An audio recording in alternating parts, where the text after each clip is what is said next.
उन्हाळा सुरू आहे. आपण रोजच्या जेवणामध्ये पोटाला, शरीराला थंडावा देणारं असं काहीतरी हलकं-फुलकं जेवण बनवत असतो.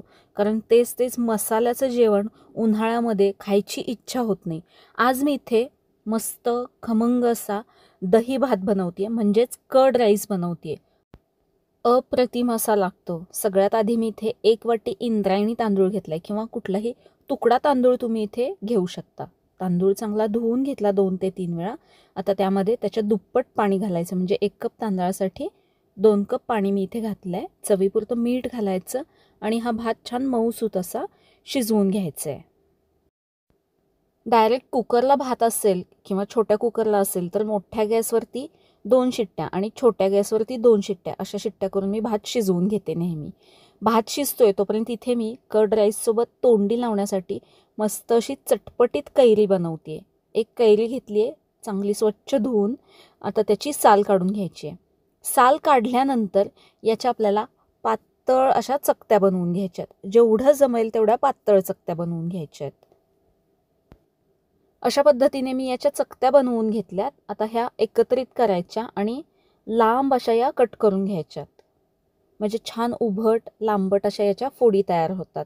खायला आणि दिसायला देखील खूप छान लागतं हे. म्हणून या पद्धतीने मी हे कापून घेते आहे.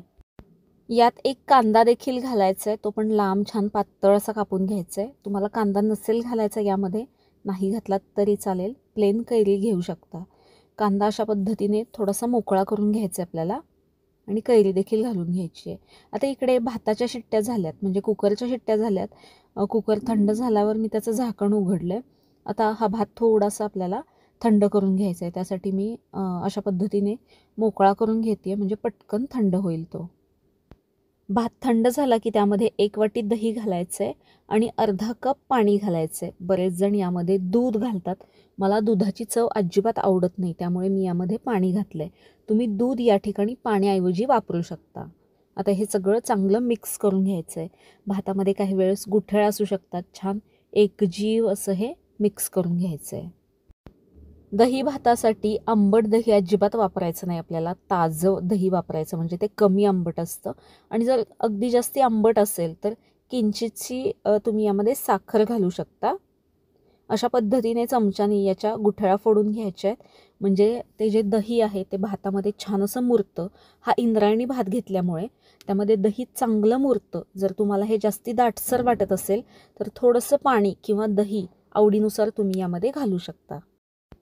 शेवटी यामध्ये मी मीठ घालते आहे. आता याच्यावरती आपल्याला फोडणी घालायची आहे. फोडणीने मस्त खमंग चव लागते.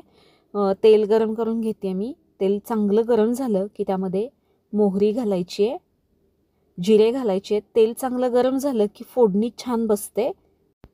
जिरे मोहरी चांगली तडतडली की त्यामध्ये 2 लाल सुक्या मिरच्या मी घातल्यात, कढीपत्त्याची पानं घातली आहेत, थोडासा हिंग घालायचा आहे आणि इथे मी उडीद डाळ घातली आहे अर्धा चमचा.